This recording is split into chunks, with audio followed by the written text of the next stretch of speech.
We are now through with the very first week of Donald Trump's criminal trial, and of course nothing in terms of trial action really happened. We had jury selection, and we had a hell of a lot of stupidity take place.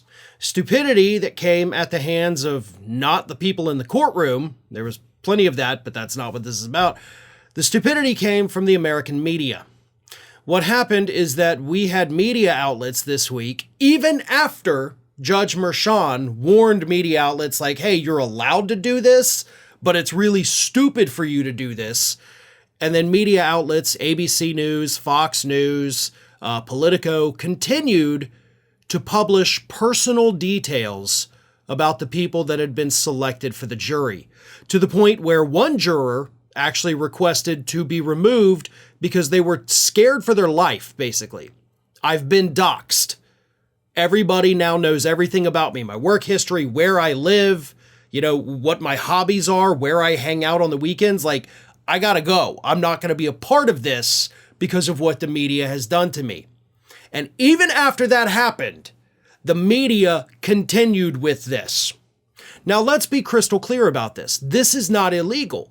Okay, the media is not breaking any rules, and Judge Merchan cannot order the media to stop doing this, right? That is a clear violation of the First Amendment.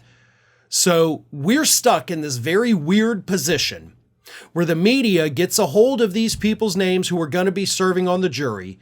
And like I said, they're posting everything.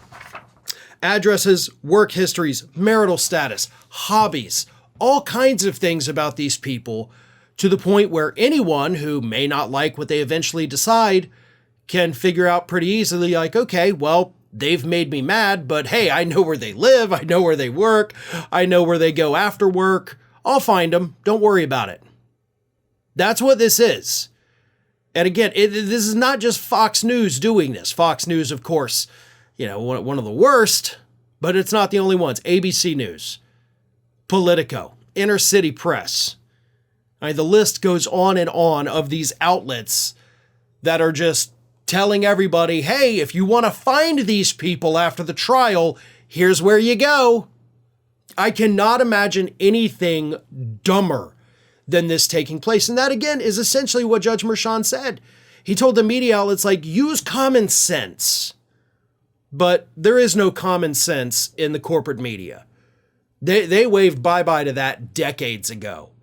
They want the clicks. They want the headlines. Hell, ABC News. Let me tell you this.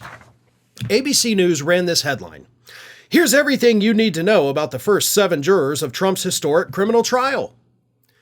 And then in a single day, they retweeted that headline out 7 times. Just to make sure, like maybe you missed the first one. Maybe you missed the first 5. So here it is again. Make sure you get all this information about the jurors that we know of. And these people are going to be terrified. Not of what's going to happen to them from the left, but what's going to happen to them from the right.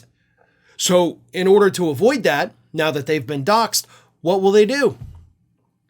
Well, they'll be far more inclined to acquit Donald Trump. That's for sure. They don't want to suffer the wrath of these Trump supporters. So what better way to avoid that than to just say, okay, well, I'm not going to convict this guy because everybody knows where I live, and it's just simply not worth the risk. Now, I'm not saying that's definitely going to happen, but don't think for a second that that's not something that's going through these people's heads. And it will be going through their heads all throughout this trial because we have one of the dumbest medias in the world.